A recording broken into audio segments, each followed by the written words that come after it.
Hello, everyone. I appreciate your patience during this time. Due to some unfair strikes on my channel, I haven't been able to upload recently. Over the next few weeks, my uploads may be less frequent, but I'm committed to sharing as much content as possible and resuming a daily schedule soon. I've also set up a backup channel to stay connected with you, so please be sure to subscribe there as well. Now, let's jump into the recap. The scene shifts to Roman's residence, where he meets Sanchez. Roman asks why Sanchez is there, as the battle with Morales is over. Sanchez apologizes for previously disrespecting Roman and explains that he came to find him because of Morales' final wish.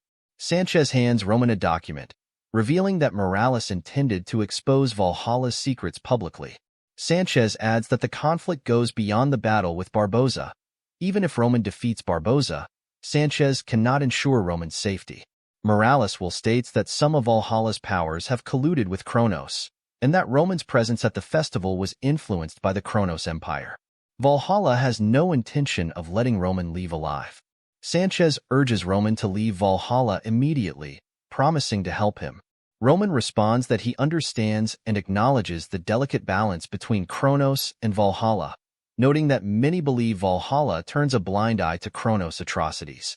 In reality, Valhalla and Kronos have formed a temporary alliance. Sanchez is stunned to hear this. Roman explains that by joining forces, Valhalla and Kronos aim to settle conflicts with surrounding forces and establish a justification for minimizing the damage to both empires. Roman tells Sanchez that if he considers this premise, it leads to the conclusion that the two empires are indeed in collusion. Sanchez, surprised, asks if Roman accepted the invitation knowing this fact, and whether he has the confidence to handle the situation.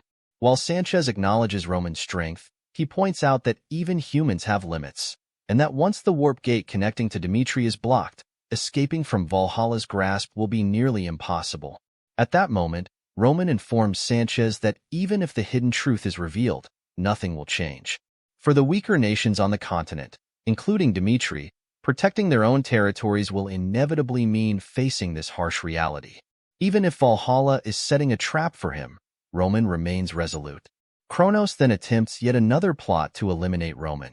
If Roman manages to defeat the 12 swords of the continent and return alive, that moment will mark a turning point in the coming war. Roman's actions would provide the justification needed to challenge the empire. Sanchez is stunned by this revelation and recalls a memory of Morales telling him that if he ever encountered a true warrior, he should learn from that warrior's life. Even if Sanchez couldn't live exactly as that warrior did, there would be valuable lessons for the future. The scene shifts to the present, with Sanchez leaving Roman's palace. Reflecting, Sanchez thinks that Roman will soon face a time of great trial. The scene then moves to the pre-festival, where the announcer declares that 30 contestants will enter the stage simultaneously, showcasing Valhalla's elite warriors. The gathered audience murmurs excitedly, speculating on who will emerge as the victor and discussing the unpredictable nature of the pre-festival stage. One observer remarks that perhaps Dimitri's flash will claim victory. Another spectator mentions looking forward to seeing Chris in battle, though he wonders if Chris might be outmatched against the other warriors. Since Chris serves Roman Dimitry, the same Roman who defeated Morales, he may not be an ordinary fighter. The announcer then introduces the first warrior entering the arena, Gonzalez of the Jonathan family, followed by Nera of the Isel family, Kargwin of the Lilfot family, Galiha of the Digger family, and finally Chris from the Duchy of Dimitry. The scene shifts to a memory of Roman informing Chris that this journey to Valhalla is perilous from beginning to end, and that the other pre-festival participants may attempt to eliminate him. Roman adds that Chris is the sword he trusts, and urges him to defeat all the participants single-handedly to prove his strength. In response, Chris kneels, pledging to honor Roman's command and elevate Dimitri's name. Returning to the present, Chris, the flash of Dimitry, makes his move. As soon as the festival begins, Chris charges toward his opponents. One Valhalla warrior mocks him, claiming it was foolish to target him, but to everyone's surprise, Chris uses his flash strike and defeats the warrior in a single blow. Inwardly, Chris knows that to defeat all 29 participants, he must not hesitate, maintaining the relentless flow of his lightning-fast sword strikes without interruption. Chris swiftly takes down several opponents in an instant, and the audience begins cheering in awe of his speed. Soon, only one Valhalla warrior remains. This warrior releases his aura and strikes at Chris, who manages to block the attack but is pushed back by its force. Filled with confidence, the Valhalla warrior begins to taunt Chris. In a split second, Chris counters and takes down the warrior, impressing Roman with his skill and speed. The audience erupts in applause for Chris as the announcer declares the match over, announcing Chris of the Duchy of Dimitry as the final winner. Exhausted and injured, Chris takes a knee in the arena, victorious. Frustrated, Chris realizes he can't move due to his injuries. At that moment, Roman telepathically instructs him to channel his aura to activate his body and temporarily heal the wound. Following Roman's advice, Chris uses his aura, temporarily mending the injury, and manages to stand back up. The audience erupts in applause, cheering for him. The announcer then declares that the ceremony's victor will now pay respect to His Majesty.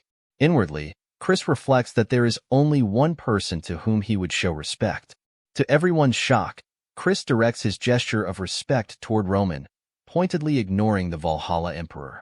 The audience murmurs in astonishment, questioning whether such a display from a foreigner is allowed, with some commenting that it's disrespectful to Valhalla. Curious, the Valhalla Emperor asks about Chris's identity. Chris introduces himself, and the Emperor acknowledges that for a foreigner to win on Valhalla's stage is no small feat. Impressed, the Emperor remarks that thanks to Chris, he witnessed an exhilarating performance. The Emperor then asks Chris about the reason behind his actions, adding that he has no intention of scolding him or enforcing Valhalla's laws on someone from another nation. Instead, the Emperor is simply curious, as it is rare to see someone behave in such a way before him. Chris explains that while Valhalla's warriors fought on stage for their emperor, he entered the arena for his own lord, Roman Dimitry. The Emperor remarks that Chris not only possesses impressive skills at a young age, but also shows deep loyalty to his lord, marking him as a remarkable talent. He notes that Valhalla has always been an empire that values talent and proceeds to make Chris a proposal. If Chris swears loyalty to the Valhalla Emperor here, he will receive a reward greater than any he could gain in Dimitry as his prize for winning the ceremony. Surprised by the offer, Chris replies that without his lord's guidance, he wouldn't have reached this level of strength. Thus, the worth the Emperor seeks lies not in Chris himself, but in Roman Dimitry. Chris respectfully declines, expressing his appreciation for the Emperor's offer. The Valhalla Emperor responds that if Chris has made his decision, there is no more to be done, and the ceremony concludes. The Emperor awards Chris a prize of immense wealth for his victory. The scene then shifts to the palace, where Marquis Belfire is furious with Baron Jonathan. Due to the Baron's boastful promises, Marquis Belfire ended up making empty pledges before the Emperor and now feels humiliated. Baron Jonathan apologizes and asks for another chance, but the Marquis tells him it's unnecessary, as Barboza has already taken action. The Marquis expresses hope that Barboza will succeed, seeing it as a final opportunity to regain standing. The scene shifts to Roman's quarters, where a servant brings in food and tea. Before offering it to Roman, the servant discreetly warns him not to eat, informing him that Barboza has made his move. To the servant's surprise, Roman telepathically asks for his identity. The servant reveals that he is part of a faction loyal to Lord Morales. The servant's faction only hopes that Roman will not fall victim to Barboza's cowardly tricks, wishing for his success. Reflecting on this, Roman realizes that the seeds Morales planted within Valhalla's society are still alive. He then takes a sip of the tea, surprising the servant, who asks why Roman is drinking it so carelessly.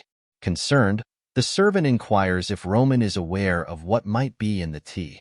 Roman reassures him, explaining that he knows Barboza is skilled with poisons, but that poison has no effect on him. He then challenges the servant.